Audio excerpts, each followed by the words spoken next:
salam ki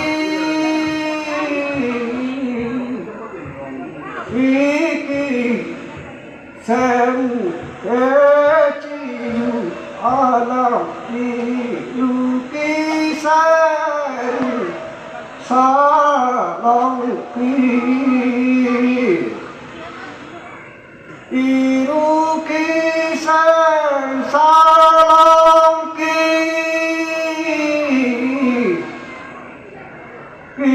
kisah ebe ong abidi taru kisah salam inang duke iri basa ibu penturu ki Rotarawaku waki Akejo yang jumalisi Sanam junili Lukisan salong yang aklengsi ketika himeo ibi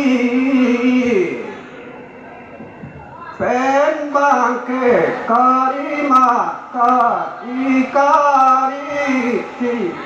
serapenji lukisan keyude alam kesan ke yuduna lam dila rakete labrong so ki phong đâu ni chi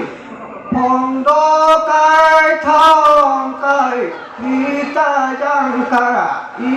e ti Tayang ke kari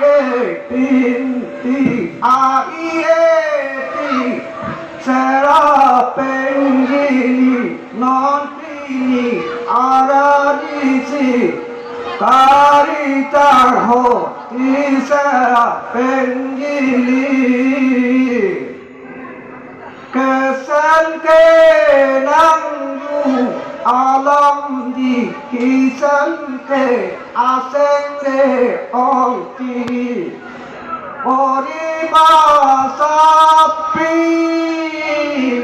topu dingacanam teti koti pong itang tu nang akini ki pong tang nang akini phong tena si kang naji to lang tha ti parang ke chu ti lang tha bet tarong i ti wang tha pleng dung pleng sa po pi tapo thot kiwa asam thi daiu achanam pensi si me kadam sori cha parang ke cho ti ekaro isi kleng dun kleng sa operasi kilo bang isa indi kilo bang isa indi ya bang ku kedeng paro isi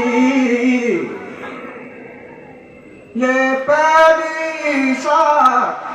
aro dile pe bang cha am ju ni mai ru ki san sa long ki nang pu ding a cha nam pe si cha nam pa ra di ma ti ne to me ta rong i chi ne tom pa ra ke chu ti ne tu ti vang ang ri đi đôi đi bố à làm đi gì càng hô thì cái sen xa lo kỳ kỳ